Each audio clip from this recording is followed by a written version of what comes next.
these oils make us crave sugar. So no matter how badly you want to cut sugar and get rid of your sweet tooth, you will be obsessed with thoughts of sugar while these oils are still in charge of your metabolism. Hello and welcome to another episode. Today we are chatting about oils. And before we get talking about all the bad oils and what they're doing to your membranes and how terrible they are, I want to just bring in a nice balanced perspective on this conversation. There are a couple of people that I follow on Instagram that are so good at sharing about the toxins and the terrible things that are in our food. And it can be a lot. It can be a lot to take in. And it sort of feels like doom and gloom, like the world is out to kill us. And though the conversation around oils and what they're doing to our body is helpful to understand. So when you're at the grocery store or when you're out ordering food, you understand the implications of the foods that you're ordering. And when you feel a certain way after you've eaten foods that aren't so awesome on your body, you connect the two things. And that's really what it's all about, is connecting your experience with your body with the foods that you're choosing, the activities that you're choosing, the thoughts that you're having, and you start to understand the signals that your body is sending you. This is my life goal, to educate women, especially in understanding those signals that our body is sending so we can start to connect our environment with our body. And so I don't want you to walk away from today's conversation doom and gloom, like I have to perfectly avoid soy and corn and canola and cottonseed and safflower and all of these oils, without first sharing kind of how I approach this topic. There are certain foods that I really enjoy that do have oils that cause free radical damage. That's just the way it is. When I'm visiting my parents, my dad loves eating potato chips and watching golf. And I am going to partake in the potato chip situation, knowing full well that there's canola and safflower and probably soy combination vegetable oil situation happening in those chips. But they're nice memories. Or if there's like a high quality, delicious meal at a restaurant that might use certain oils and I'm just having a nice time with my husband and it's romantic and I don't feel like bringing up all my allergies in addition to asking the cook to make sure that there's no vegetable oils, I'm just going to do it. But I would say overall, 90% of the food that I eat is not going to contain these oils. And I'm okay with that. Like the 10%, the 5 to 10%, I don't fret over. There are these wraps, they're protein wraps. I enjoy them a couple times a week, called Be Free. They are delicious, but I believe they have sunflower oil in them and I don't fret about them. They're high in fiber. They make me feel great. I eat them. So I think it's really important that when we're having this conversation, it's really geared toward when you're at the grocery store or when you're eating out, if you get to make different choices, just do it. It's not hard. And when the opportunity presents itself to have that balance, it works out really great in your favor because you're not going to be dealing with as many symptoms. And so recently, my husband and I were at Bonefish Grill, and I found out that they have an olive oil that's a blend of olive oil and canola. And so I just asked them, could you just cook my fish without any oil? And they were like, no problem. And so my meal came out without any oil on it. It tasted amazing. I had a little olive oil packet that I keep in my purse. I put it over top and bada bing, bada boom. So those quick and easy things are quick and easy and it tasted fine. But for the foods that I really, really enjoy and the moments that I really enjoy, I'm not going to stop doing those things just because there could be bad ingredients in there that could damage my body and all the things. Now, that's what I choose to do, to just have balance. Coming from a place of education, knowing that when I'm eating those potato chips, yeah, I'm probably destroying some of my cellular membranes, but I'm also with my dad and building this experience. And do I have 4 bowls of chips? No, I make a little bowl for myself. My dad and I enjoy our time together. And those are memories that I will never be able to recreate. And could I choose to not have the chips and still have a great time? Sure, totally. And I do. But sometimes I partake in those things. And so I wanted to start our conversation with that, just because I think when we're doing all doom and gloom and talking about the deterioration of our cellular membranes through the oils that we choose, it can get like a little bit heavy. If you want to learn more about how to check restaurants and communicate with restaurants about their seed oil choices, there's a great app called Seed Oil Scout that you might want to check out. Now, the app itself is free, but a membership is kind of costly.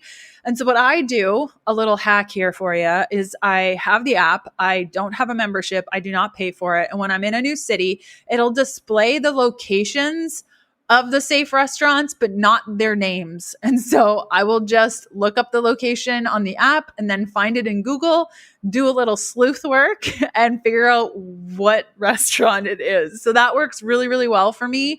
So if you want to learn more about that, and also just when you're at restaurants, they know how they're cooking their food. And oftentimes it will be with these seed oils. And it's a great opportunity to have a conversation with management and with the chef and just chat about these things. I have never had a bad experience where a server has said, you know, you're crazy. So every conversation I've had, I feel like it's not the first one that they've had. And so the more of us that go out there and say, I don't want my food with soy oil, or I choose not to have canola oil. Can you please cook my food without canola oil? These conversations change the way that our world works over time. And so I encourage you that when you're out and about, whether that's at the grocery store, the purchases that you're making, the foods that you're filling your grocery cart up with, all of this makes a difference. So our guest today is Dr. Cate Shanahan. She's an MD. She's Cornell-trained physician scientist whose works have inspired entire movements involving bone broth, live culture ferments, and seed oil-free business empires. Together with NBA legendary Gary Vitti, she created the LA Lakers Pro Nutrition Program, which has been emulated by elite championship teams around the world. Dedicated to her field, she runs a telehealth practice as well as a health education website, drcate.com, and lives with her family on a peaceful lake in Florida. Okay, let's get to our conversation with Dr. Cate. Hey, my name is Leanne, and I'm fascinated with helping women navigate how to eat, move, and care for their bodies. This has taken me on a journey from vegan, keto, high protein to everything in between. I'm a small town holistic nutritionist turned 3-time international bestselling author turned functional medicine practitioner, offering telemedicine services around the globe to women looking to better their health and stop second guessing themselves. I'm here to teach you how to wade through the wellness noise to get to the good stuff that'll help you achieve your goals. Whether you're seeking relief from chronic ailments, striving for peak performance, or simply eager to live a more vibrant life, this podcast is your go-to resource for actionable advice and inspiration. Together, we'll uncover the interconnectedness of nutrition, movement, sleep, stress management, and mindset, empowering you to make informed choices that support your unique health journey. Think of it as quality time with your bestie mixed with a little med school so you're empowered at your next doctor visit. Get ready to be challenged and encouraged while you learn about your body and how to care for it healthfully. Join me as we embrace vitality, reclaim our innate potential, and discover what it truly means to pursue healthfulness.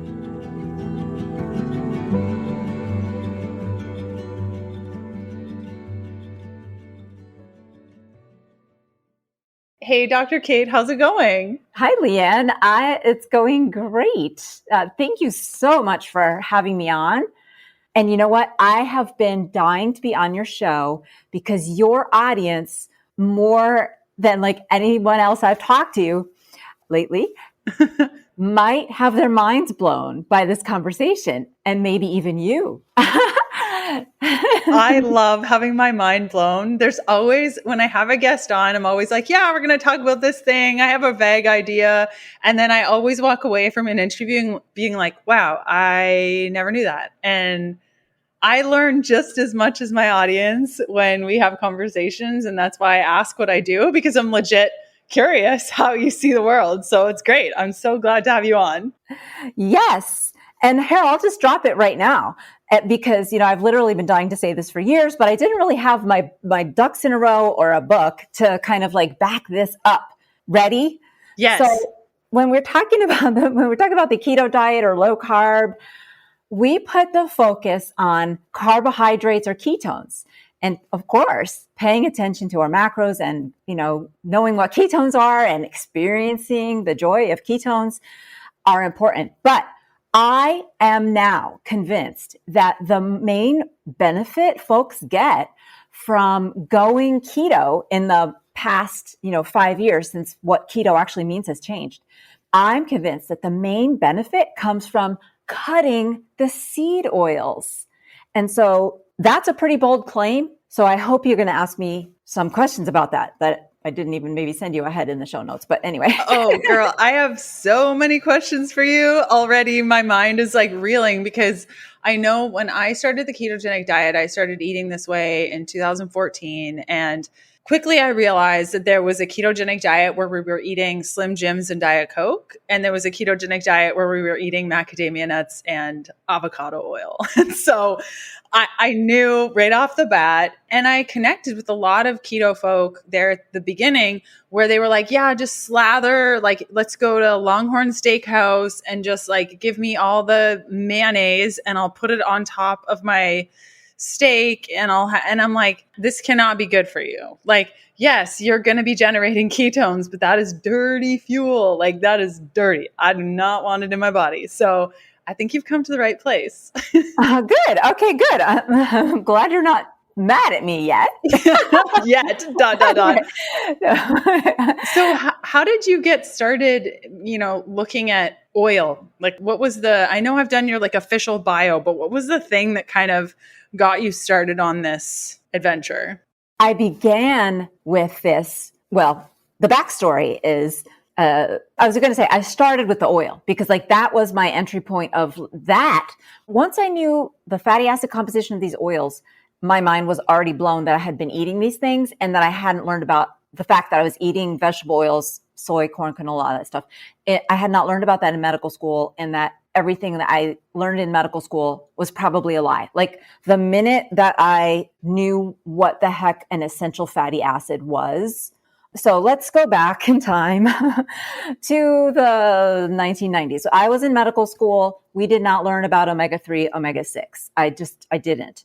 Before medical school, though, I was a biochemist. So I have this affinity for molecules, and I didn't know the term essential fatty acids or omega-3 or omega-6 until my husband gave me a book when at one point I was really sick. So this was like in the early 2000s. I myself got really sick. I was a medical mystery. I hated life. I couldn't walk. I had an infection. Nobody could explain what it was or what to do or how to get over it. So finally, my husband, who had been kind of hounding me for years to not eat so much sugar, finally, like I was ready to listen, because as a sugar addict, which I was not ready to listen until my career was at stake. And I was actually literally having a hard time working because I couldn't walk. So he gave me a book called Spontaneous Healing. And in that book, that's where I first learned about essential fatty acids. The book was by Andrew Weil, who was kind of like a guru of the 1990s. He's really the father of alternative medicine in this country because he brought a lot of new, wonderful ideas. So, but as soon as I looked at the molecules, the names of the molecules, and looked at their essential structure, I recognized something that took me back to my days at Cornell. That was that they had two double bonds, and those two double bonds were going to be attacked by oxygen, and they could cause free radicals, and that would destroy our membranes. So that's why I started focusing on oils, because I knew that couldn't be good. And the fact that I hadn't learned a thing about them in medical school, I knew that not only was it important, but doctors had no clue about it, and neither did dietitians or nutritionists. Experts in the field of supposedly healthy eating had no idea what these things were. And that meant something really important to me, which was perhaps these could be a root cause, not only for my stuff, for making me better, which by the way, they did. Like I avoided them. I changed my diet. I cut carbs and did a lot of other things. I was able to walk again. It was amazing. But really though, perhaps even more amazing was that this knowledge filled an empty hole in my soul because I had been a practicing physician just doling out drugs and not being able to get to the root cause of people's real problems. And I thought this might be an answer. So I dove into it with all the enthusiasm of, like a nerd in a candy store heaven kind of scenario. And I haven't stopped. I really haven't stopped since 2002 because there's just so much to it. So that's what I want to share with you. That's amazing. So when we're talking about the oils specifically, you mentioned soy, corn, canola, guessing safflower is part of that, sunflower. What else? A couple more. So there's a total of 8, and that's why I created this term, the hateful 8, just so that people know like how many there are to start with, what they're aiming for in their list. And then the list is 3 C's and 3 S's that are the most important to memorize. So 3 C's, we've got corn, canola, cottonseed. 3 S's, soy, sunflower, safflower. I think you mentioned all of those. And then the other 2 are not as important to memorize just because they're not on like ingredients lists. You're not going to see them on stuff in the grocery store, or at least I have not yet. They're mostly in restaurants. And so you just need to know that they're bad and they're not what you want when you order out at a restaurant. But yeah, so there's a total of 8 of them. And this is my list. It may differ from other lists that you've seen. And other lists differ because people have different criteria for what makes the list. Most folks just pay attention to one of the 2 of the polyunsaturated fatty acids. It's an omega-6 and it's called linoleic acid. So anything with a certain amount of linoleic acid, that's bad in their book. But I don't think that's quite accurate. I don't think that's even close to accurate. So I have a different list. So the differences people are going to see, just to set people up for what to expect and what to ignore. A lot of people think peanut oil is worse than it really is. And a lot of people think sesame oil is worse than it really is. And a lot of dietitians especially think canola oil is okay because it doesn't have that omega-6 stuff, which is supposedly pro-inflammatory. It has more omega-3, which is supposedly anti-inflammatory. I think we should talk about why I'm saying supposedly, but we should get to that later. But yeah, so you'll see different lists, and my list is the one that I stand behind. And other lists, I think, will just make your life harder and they won't make you any healthier. Mm-hmm, completely. And is rapeseed considered canola oil, or is that something different? Yes, great point. Outside of the United States, they don't use the word canola, or outside of North America. In Canada, where canola came from, they use canola. But it's really it's a Canadian brand of rapeseed oil. And so they're the same thing. And so when you're talking about the fatty acid composition, you talked about the issue with free radicals, that they destroy our membranes. Why is this bad? Like, what are our membranes doing? Why should we care? Yes. We should all love and be grateful for our cell membranes, which are very sensitive to oxygen, right? Which we also have in our blood. And oxygen can harm them. What does that do to us? Well, it makes the cell not be able to do its job. So all of our cells, every single cell in our body has a membrane. It's made out of the membrane. That membrane is like the hands and feet and mouth of the cell. It enables the cell to take in nutrients, to discard wastes, and it also enables the cell to signal to the rest of our body whether it's in trouble or, that it needs certain nutrition. It can signal the immune system to come over. It can signal that it's infected by a virus. A lot of the communication with the rest of our body happens right on that cell membrane. And stuff comes in and out of the cell through the cell membrane. So if that cell membrane isn't working right, literally nothing in the cell can work right. And so the analogy is that like vegetable oils and free radicals, it's like giving us anything between like a stub toe or like all of our limbs have been amputated and we are now deaf and mute, right? So it can be a minor little thing that the cell can recover from, or it can actually kill the cell. So there's a lot of different things it can do. And now, how does that manifest in symptoms? Well, it depends on where this free radical damage and inflammation is occurring. If it's happening in your skin, you're going to have a skin problem. You might get acne or eczema or psoriasis. If it's happening in your lungs, you might get asthma instead of just having like a regular cough. right? It might become an asthma attack. If it's happening in your lungs on an ongoing basis, it starts to destroy your lungs and they lose their elasticity and you get emphysema. If it happens in your brain, you can get a migraine. That's kind of a more minor example. You could get seizures. And if it happens in a way that your brain, it changes how your brain uses energy, you can get bipolar disorder. So like every single thing that our body needs to do is disrupted by free radicals damaging our membranes. Oh, and they also damage our mitochondria because they have the same type of membranes. And our mitochondria generate energy for us.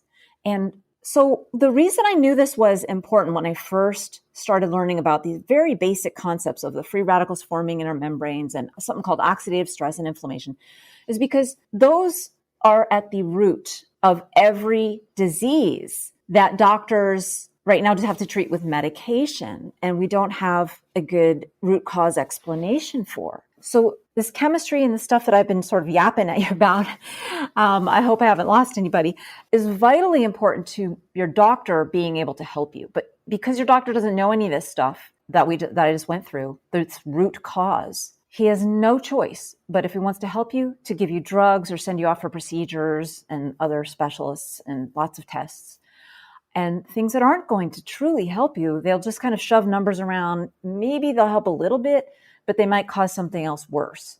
So that's why I knew that these things were super duper important and had an extraordinary, profound ability to harm us. And therefore, when we stop eating them, an extraordinary ability. Our bodies can recover from these things. And so much will get better when you get off of these oils. Pretty much whatever ails you is likely to get at least a little bit better. And the longer you stay off of them and the more 100% you avoid them, the more whatever it is can improve to fully reverse in some cases. My hair would not grow. No matter what I did, it just wouldn't grow. It was thinning, breaking. Then the broken hairs were causing a lot of frizz, and I was responding by taking collagen to make it better. And the collagen literally did nothing. No rapid hair growth, no epic nail health, no skin changes, no joint changes. Now, you see, what I didn't know is that the majority of collagen in the market today is derived from the entire carcass of the animal. Example, cow, pig, marine. And these materials are usually more than 90% protein and labeled as collagen peptides or hydrolyzed collagen or collagen hydrolysate, collagen type 1 or type 2 or gelatin, which is also a form of hydrolyzed collagen. It's a protein supplement and an incomplete one at that. Because of its structure, it's not going to epically make a difference to our hair, joint, or skin health. About a year ago, I decided to try BioCell collagen as a last-ditch effort to figure out if my hair could be fixed. BioCell collagen is a collagen matrix made up of hydrolyzed collagen, hyaluronic acid, and chondroitin sulfate, not a blend of individual ingredients. So it's free of allergens, hormones, and antibiotics, but rather extracted from pure dietary chicken sternal cartilage. Okay, so the collagen, the hyaluronic acid, and the chondroitin sulfate is all extracted from the sternal cartilage. 2 months into starting BioCell, y'all started messaging me on Instagram saying, "What are you doing with your hair? It looks crazy good." And that was over 12 months ago. My hair has been growing. Okay, get this. 1.5 to 2 inches per month for a year. My hair is getting caught in my pants. It's so long. It's thick. And all of those wispy, broken hairs at the side of my forehead and down below at the nape of my neck are now at shoulder length. There's new growth. I have a healthier scalp. There's no more flakes or psoriasis. It's a night and day difference. Since sharing the struggles that I've had with my lack of confidence around my hair, many ladies have shared that they too struggle with a myriad of hair health issues too. So I wanted to share what worked for me. If you go to mygrowinghair.com, I've outlined all the details, what I used, for how much and when. If you're taking a collagen supplement and you're not really sure if it's made a huge difference in your life, if you're losing hair or struggling with hair growth, breaking hair, you need to go to mygrowinghair.com for all the details. Again, that's mygrowinghair.com. Can we go through also a little bit on like what the safe oils are and what on the flip side they're doing to the body, just so we can see these two side by side before we get more into the unsafe oils? And I want to talk practically about what this looks like, but just what are the safe ones and what benefit do they have to the body? Yeah, so everything else is safe. Everything that's not on the 8 list is safe, truly, because, I was very careful in making the list and I wanted it to be comprehensive, but, no more comprehensive than necessary. For example, like butter, olive oil, avocado oil, coconut oil, peanut oil, sesame oil, even though it has a lot of polyunsaturates, that kind of confuses people. Sesame oil is delicious and it makes Asian food incredibly tasty. And the reason that it's okay, even though it has some of these polyunsaturates in it, quite a lot of them actually, has to do with the fact that it's been bred. People have selected these sesame seeds for thousands and thousands of years. Selective breeding has made it so that the oil comes out of the seed easily and cleanly. And that's the difference between the seed oils that we make in a factory and the seed oils like sesame seed and flax that can be quite healthy for us. And what do they do that's good for us? Well, a couple different, it depends a little bit on exactly which type, really. But first, there's the butter and the more saturated, solid type of fats that you've probably talked about that give us energy. These are what our mitochondria prefer to use for energy: monounsaturated and saturated. So olive oil, avocado oil, coconut oil, and butter are like my top 4 examples of healthy fats that give us energy. They're meant to fuel our cells. They're meant for our mitochondria, are tooled to use those types of fats for energy and not polyunsaturates. But we do need polyunsaturates, right? We need polyunsaturates. So it's okay to eat sesame oil and walnuts and fish and things that are high in polyunsaturates because we need that stuff too. Those are nutrients and they build our cell membranes. They help our brain cells function. And one of the really important things that they do is they work as signaling agents and they respond to injury. And that's how people get this whole conversation confused, because they think that they promote inflammation in one way that has to do with omega-6, but they really promote inflammation in an entirely different way that has to do with oxidative stress. And if you get that mixed up, it seems like a minor point, but the folks out there who have gotten that mixed up, their arguments can easily be destroyed by people who are promoting seed oils, and that's bad.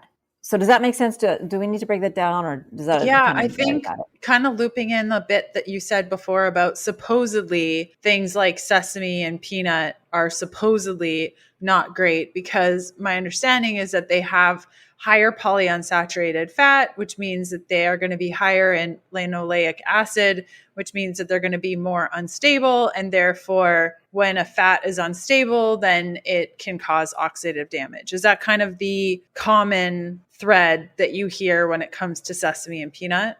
Yes. And it's more complicated than it needs to be. It's really simpler than that. Okay. And you're saying that conversation, when it comes to a high polyunsaturated fat content in things like sesame peanut, doesn't necessarily mean that it's going to be unstable even when heated. Right. If it's in the intact oil, it won't be, because nature protects those polyunsaturated fatty acids. And that's why I mentioned the breeding thing. We have been breeding these things for a long time, and we've bred them to have more oil. And along with that, to accommodate our desire for more oil, nature puts in more antioxidants and vitamins that we also need.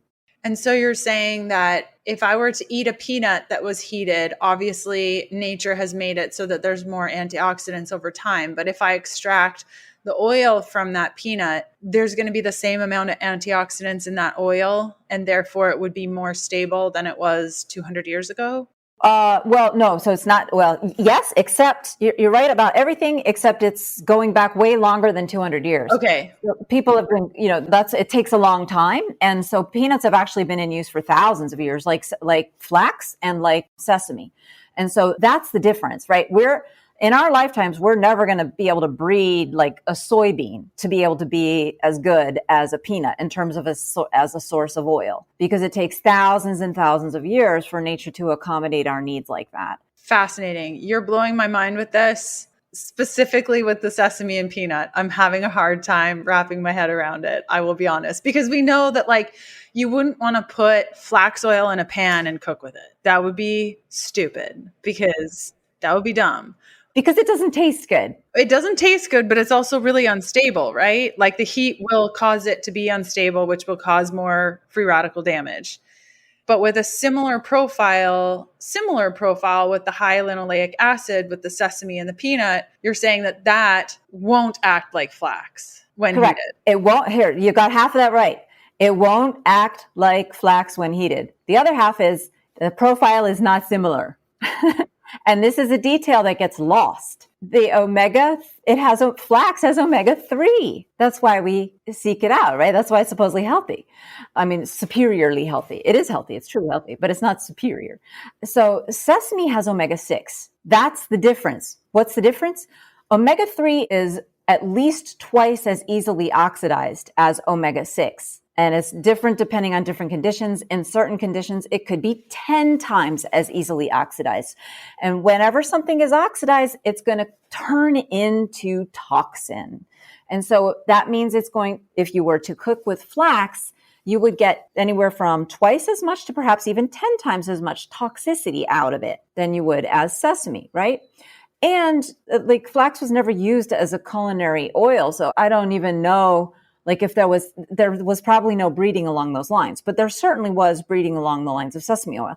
Now, people did not use sesame oil for extended heating. They used it for like very quick cooking, just to like stir fry, or even not even cooked, just as flavoring, as like a finishing flavoring agent, And so I do not recommend like deep frying in sesame oil. No way.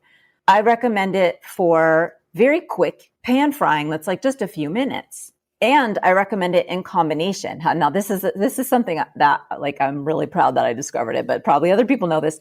If you combine sesame with peanut and coconut, that is so good. And the coconut has the saturated fats that will protect the other two oils. And the peanut is also more stable than this, has more of the stable fats than sesame. But what sesame has that the other two don't is antioxidants. And those antioxidants make it so that when you're cooking the food itself doesn't start to deteriorate into the fats in the foods that you're cooking. It protects those. So it can be superior. Like you can end up with a healthier food because you use sesame oil with all those antioxidants in there, because it's not just the oil you're cooking food. And those antioxidants can protect the iron that can react with the PUFAs. And it gets very technical pretty quickly. But bottom line is when they do testing, it shows that you can cook stuff in sesame oil, and in certain conditions, it can be more stable than olive oil. Cool. I like this. I like being challenged. This is good. When it comes to, you mentioned deep frying. I love me some deep fried fries. Sometimes the hunger strikes and you just need some fries. What's like the best oil for deep frying? Or is deep frying it's evil, just don't do it with any oil? Yeah, deep frying can be not bad at all. It can actually be good, but it's very expensive or it gets evil. And so the best thing is probably tallow, truly.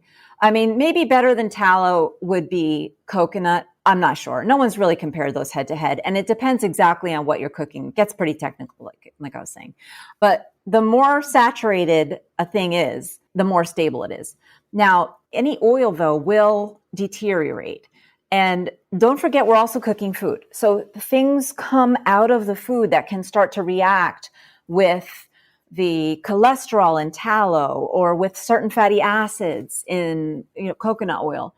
So the real problem with deep frying food is that you can abuse any oil, and any oil will become not healthy if you abuse it. So don't do that. But to not do that gets extremely expensive if we're talking about tallow, since right now that costs quite a bit more than the other frying oil options. You mentioned the oil deteriorating. What are your thoughts on how to store oils? Like, is that a big part of the conversation also? Because I could imagine that like a coconut oil stored in, or even an olive oil stored in plastic is probably going to interact differently than something stored in glass, or does that matter? It matters less than how much oxygen is in there and how much light and just the temperature. But yes, it definitely would be better to be in glass than plastic. So for a lot of individuals, usually we're seeing these terrible oils. Like we talked about soy, corn, canola, safflower, sunflower, cottonseed. I would say that where that shows up in my life is probably when I eat out. It's really hard to find restaurants that don't use these oils, and likely in like snack things like gluten-free breads or snacks or just like on the go stuff. And for the ketogenic diet, a lot of the sauces, mayonnaise, which a lot of us just use as a way to boost up our fat.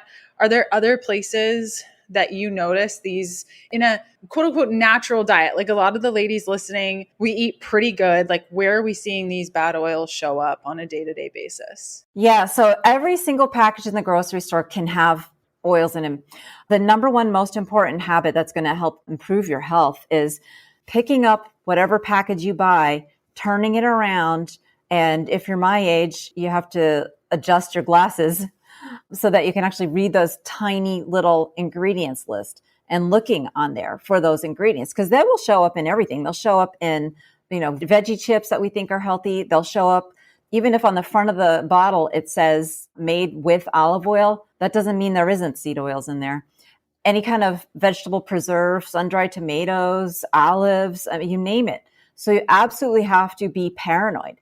And it's sad, but we live in a world now where everybody just wants to give us the cheapest possible food. And that equals more vegetable oil. And vegetable oil is coming at us from all directions. Kids in school, like if you have kids going to school, their lunch line is going to be no healthy oils, is only going to be the bad oils. And that's true for all food service. It's called food service. Like food service, they source these giant companies that make sauces and pre-make foods for them. All of these giant companies that serve universities, colleges, prisons, hospitals, nursing homes, a lot of workplaces, they all use the vegetable oils. They all, use that cheap stuff. And it's so much cheaper for them. And it's in fact profitable for them. So the world is forcing it down our throats. And we do have to be on the defensive if we want to be healthy. And I think maybe I'd like to segue into like, what is the benefit of cutting carbs versus cutting these oils? Like, is that an interesting question, do you think, to people? You know what? My next question was like, of all the other things that we're told to cut, like sugar, carbs, like compared to oils, how do we stack these priorities? So I guess kind of along the same lines. So yeah, let's go there. Perfect. Okay. So these oils make us crave sugar. So no matter how badly you want to cut sugar and get rid of your sweet tooth, you will be obsessed with thoughts of sugar while these oils are still in charge of your metabolism. That's what I discovered that convinced me that most of the benefits of the keto diet are coming from getting off these oils, and you don't have to cut out your carbs entirely, but you do want to get control of your carbohydrate consumption. But you cannot do that while your metabolism is hijacked by these oils. So in chapter 3 of the book, Dark Calories, I explain how to connect the dots between vegetable oils in the diet and your mind obsessing about sugar, even after you've given it up for a few days, and perhaps even more after you've given up. Like a lot of folks talk about, okay, well, yeah, the first few days are the hardest, or maybe the first few weeks are the hardest because you're used to that sweet taste, right? But what happens is seed oils they change our body fat, and they make us need sugar because our cells will be unable to get energy from our body fat, right? Because our body fat's going to be made out of these PUFAs. They're unstable. They damage membranes. PUFAs plus oxygen equals bad. Well, mitochondria use oxygen to generate energy. So when we've had PUFAs in our diet, they're in our body fat and they destroy our mitochondria as they are trying to generate energy for us. So, and here's where it gets a little complicated and a little technical, but our cells are really smart. Inside our cells, they have the ability to detect whether they're getting energy or not. And that's pretty basic. And when they're not getting energy, what do they do? Well, they put more glucose receptors on the surface and they start slurping in sugar. So we literally need more sugar in our bloodstream when we've been eating these vegetable oils. They change our body's physiology so profoundly that it is impossible for us to really feel great without sugar. Some people can adapt if they're not too metabolically damaged, but some people cannot. And that's, I think, why some people get over the low carb flu and some people never do. And they give up and they think, oh, well, I just need carbs.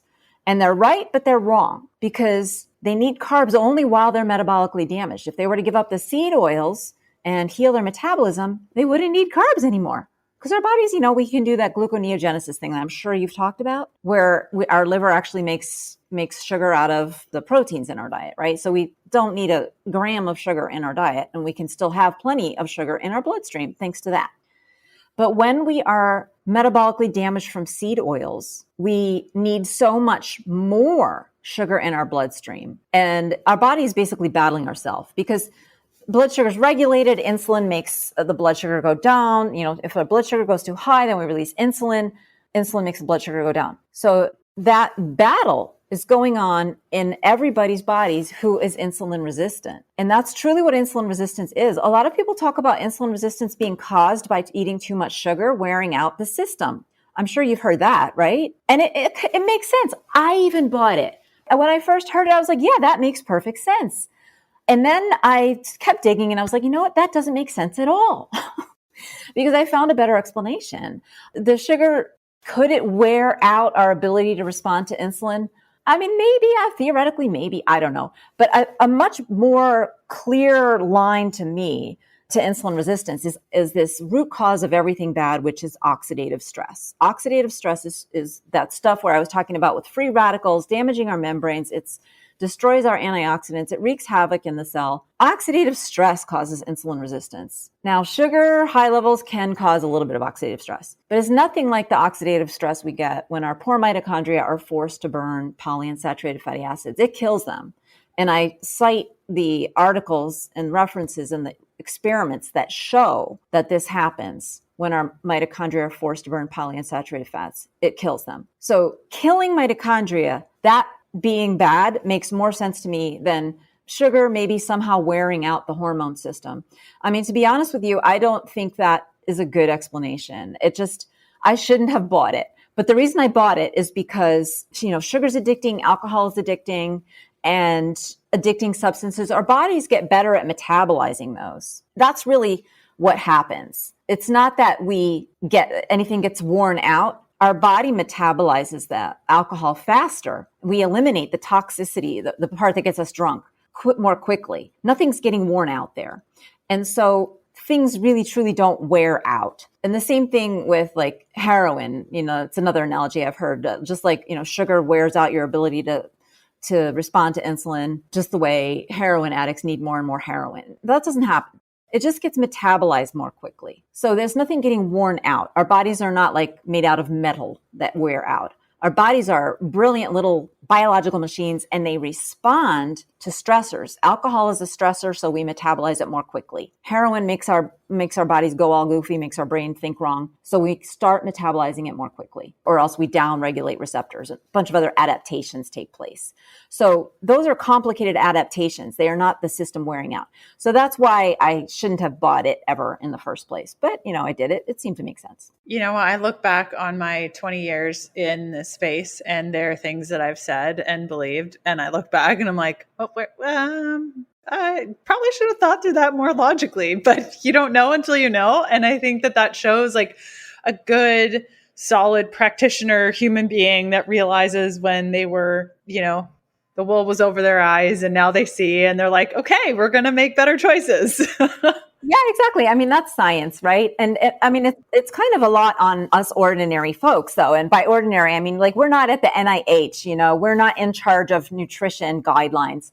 And it's kind of a lot to put it on folks like us, almost working a little bit in a vacuum, But I think we've done a great job. I think that on the whole, the keto community has so many answers for things that the medical community, where it totally falls short.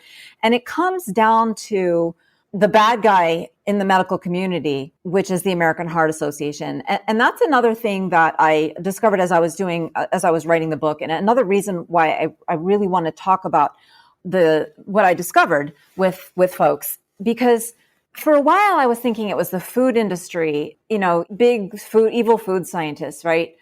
But as I talked to the folks who were working in the food industry or who are in the food industry, from them I hear warnings that these vegetable oils deteriorate into toxins. They are the ones that are trying to make the food supply safer. And so who is it that is forcing these oils on us? Well, it's the American Heart Association, the folks who tell doctors and dietitians what a healthy diet looks like. That's the American Heart Association. And those guys, being the bad guys, flips the whole medical world inside out. Because those guys educate doctors and they make doctors think that a diet that is full of vegetable oils is healthy. They make doctors afraid of cholesterol, and they've destroyed our health. They've destroyed the health of our children. We've exported these deadly ideas around the globe. It came from the American Heart Association, the idea that saturated fat is unhealthy, that we should, that a keto, that's why you battle probably very often people saying a keto diet is unhealthy because it'll raise your cholesterol. Cholesterol is good. Raising your cholesterol is not the problem. It's not the root cause of heart disease. And that story, like the full story on getting a handle on that, I think is really important for anybody who's interested in being healthy and following keto on the long term. Because being healthy, whether you follow keto or not, it can raise your cholesterol. And then you're going to have to sit in the room with your doctor who's telling you, oh God, your cholesterol's too high. And you have to be there thinking, gosh, my doctor right now is telling me my cholesterol is high and that's a problem. I know I heard other people say it's not, but this man in the room with me, that's who's in control of your mind. You have to respond to that at that moment, right? So you have to have this strength of fortitude to basically say no to the most expert car salesman in the universe, which is what doctors are now in terms of selling cholesterol drugs. Yes. Yes. Yes, you do. Yes, you do. I can't tell you how many times I've walked out on doctors that I've said, nope, I'm not doing that. I'm not doing that. It's my bot. Nope. And if you don't agree, and if you can't stand beside me on this, in fact, I was assessing a client on her blood work and it was suggested that she go off her thyroid medication. And I thought maybe that wasn't the best idea. Her doctor took her off the thyroid medication and her cholesterol went up. And then he said, okay, well, we're going to put you on cholesterol meds. And I'm like, but her cholesterol went up because LDL is cleared by thyroid hormone. If you don't have enough thyroid hormone, it's not going to clear your LDL and your LDL is just going to sit there. And so could it be that because she's now low in her thyroid hormone that her LDL went up? Like, it's so important that we listen to these things and we can sit in those discussions, ask questions, and respectfully say, thank you for your information. I'm going to look some things up and I'll get back to you. And that's okay. That is definitely okay because, doctors are people too, and they can make mistakes. And they know that a good doctor will be open to the possibility that there's something that you as a patient might have read that is actually true, that they just haven't learned enough about that yet. Unfortunately, those good doctors are, in short supply because the doctors are not in a good mindset at their jobs. Like I know this, having I'm a primary care doctor. I worked in the system for 20 years. We're rushed. We're underpaid. We are penalized by our bosses and all of society. We are under the threats of lawsuits if we don't get people's cholesterols down. If somebody has a heart attack on our watch, it's not easy to be a good doctor anymore. So if you can find one, keep that person and just be nice when, if they say, here's a tip that I give to a lot of the people that work with me. If your doctor's forcing cholesterol on you, but cholesterol meds, but otherwise you like them, just say that. Just say, I think you're great. I want you to be my doctor. I have a different philosophy about heart disease and what causes it. And I will not come after you if I have a heart attack, if you're comfortable saying that. Yeah, totally.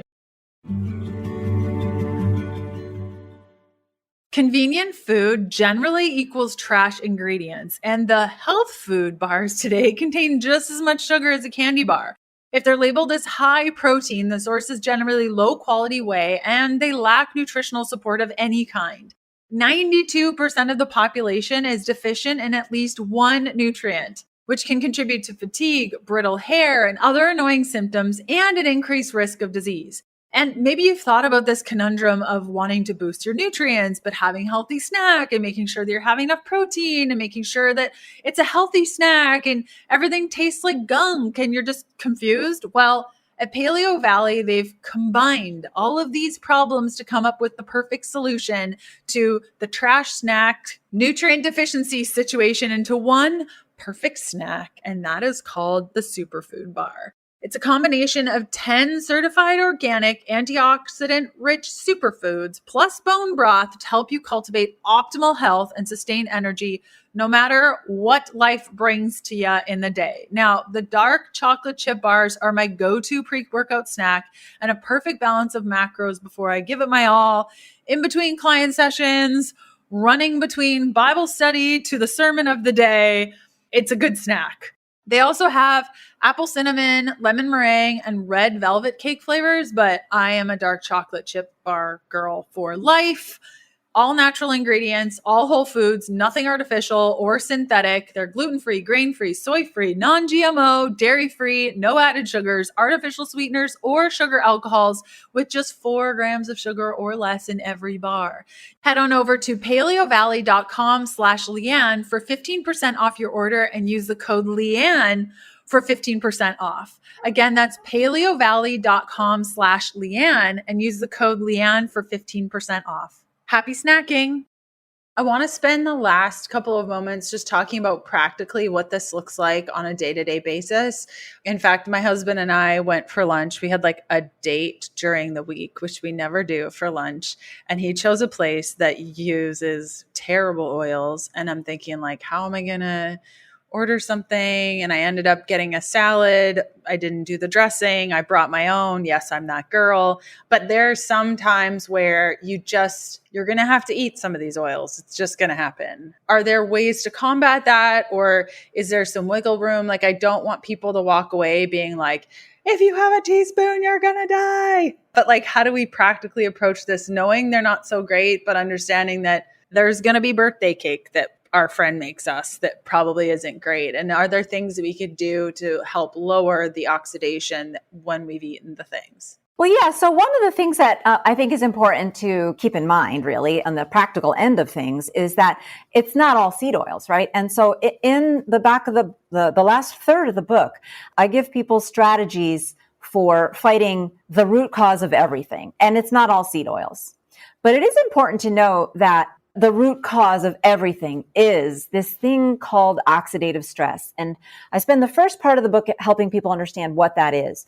But truly, it's the root cause of everything.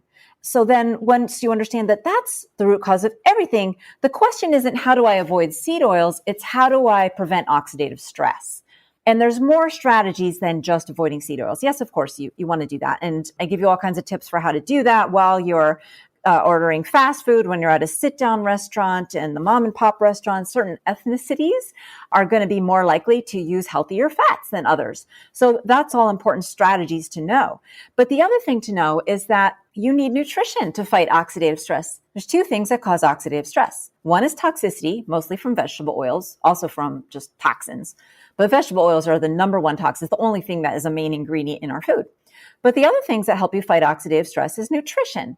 And many people aren't getting enough nutrition as they're, going through this. Now, probably not if they've been listening to your podcast for a long time. But the key points, just to review, that I've found that people are often deficient in nutrition-wise, if they are on the vegetarian or vegan side, they are often low in protein. And if they're on the carnivore side, they're often low in certain vitamins, especially some B vitamins, if they don't do a lot of liver. And they're often low in antioxidants, right? So vegetables have a lot of antioxidants. Spices have a lot of antioxidants. If you want to be more hardcore carnivore and still avoid vegetables, you can get spices and herbs. They have a lot of antioxidants. So you want to go after foods that are naturally high in antioxidants. You want to go after foods that are naturally high in protein. I already mentioned that. And you also want to go after foods that are naturally high in cholesterol, in addition to the right kinds of fats, which we already touched on that. So, I think we talked about that enough. But the foods that are high in cholesterol, like eggs and butter and shellfish, those help your body fight oxidation directly because cholesterol is actually an incredible antioxidant. Have you ever heard that before? Yeah. I didn't actually know that Firecrack. until a few years ago. Yeah, I love it. Yeah, so that's why it's in our bloodstream. It's there to fight the oxygen that's also in our bloodstream and protect the fatty acids that are supposed to be there in small amounts. Cholesterol does that. And so if we have high cholesterol, that actually helps us fight oxidation. And so that's why it's so important to get our heads wrapped around the true root cause. It's very simple. Once you know that you have to stay laser focused on the root cause of everything, which is oxidative stress, it's literally the root cause of death. So when I say it's the root cause, I mean it. It's the root cause. And everything else that's bad for us is bad because it promotes oxidative stress. Once you frame it up that way, the whole conversation gets a lot simpler. And that's what I hope Dark Calories brings to people who have read it, so that they will never lose that laser focus and never let people who are only partially informed or totally uninformed and wildly conflicted and outright evil derail them from a healthy diet. Such a beautiful summary, Dr. Cate. How can people connect with you and where can they find your book? Tell us all the places and ways to connect. Great. Yes, absolutely. I am on my website is my main place to connect because you can sign up for my newsletter there. And then you can get a lot of free information and a lot of useful, helpful downloads immediately, like very at a glance, how to calculate your protein intake. Then you'll get a newsletter, which I put out just about once a month. I'm not going to bombard anybody, but also if I'm doing anything new and important, I will announce that in the newsletter. I am working on another company right now that I'm hoping to launch that will help people take charge of their health in a really simple way. Anyway, a course, one of those online courses that everybody has. And I'm way overdue for creating this. I'm finally creating it. So, also I'm on Facebook at Dr. Cate Shanahan. I'm on Twitter at Dr. Cate Shanahan, and I'm on LinkedIn under Cate Shanahan and Instagram at Dr. Cate Shanahan. I will include all those links in the show notes, including links to your book. Dr. Cate, thanks for coming on the show today. This was a blast. Thank you, Leanne. Let me ask before we go away. Yes. Did I kind of convince you maybe 5%, 0%, 100% that seed oils are the main important thing? Did I succeed in blowing your mind? You definitely blew my mind on the sesame oil. I'm anaphylactic to peanuts, so we'll never, ever have peanut oil. But the sesame oil, definitely mind blown. Oxidative stress, totally agree with you. 100%. That is the root cause of death. So that seems pretty. And then all the other pieces, that's really when I realized that there was something more than nutrition at play when it came to my own health. Root causes really started to take root of just what is the root cause and how do we get to that root cause? And what's kind of, if we get distracted with hormones and all the things, that's not that's not where we need to take this. So yeah, blew my mind on the sesame. Yes. Okay, all right. So not on quite that. on the seed oils. Not quite on the seed oils. Okay, well, you have the opportunity to read the book and still have your mind blown. blind blown. Let's go. Thanks again. This was so fun. More. You can find out more from Dr. Cate by going to drcate.com. That's drkat.com. She also has an Instagram at Dr. Cate Shanahan, and I will include all the details about her book in the show notes. So if you're unsure how to find it, head on over to the show notes today, and we will see you back here for another episode of the podcast. Thanks for listening to the Healthful Pursuit Podcast. Join us next Tuesday for another episode of the show. If you're looking for free resources, there are a couple of places you can go. The first to my blog, healthfulpursuit.com, where you're going to find loads of recipes. The second is a free parasite protocol that I've put together for you that outlines symptoms, testing, and resources to determine whether or not you have a parasite, plus a full protocol to follow to eradicate them from your life if you need to. That's available at healthfulpursuit.com/parasites. And last but certainly not least, a full list of blood work markers to ask your doctor for so that you can get a full picture of your health. You can grab that free resource by going to healthfulpursuit.com/labs. The Healthful Pursuit Podcast, including show notes and links, provides information in respect to healthy living, recipes, nutrition, and diet, and is intended for informational purposes only. The information provided is not a substitute for medical advice, diagnosis, or treatment, nor is it to be construed as such. We cannot guarantee that the information provided on the Healthful Pursuit Podcast reflects the most up-to-date medical research. Information is provided without any representation or warranties of any kind. Please consult a qualified health practitioner with any questions you may have regarding your health and nutrition program.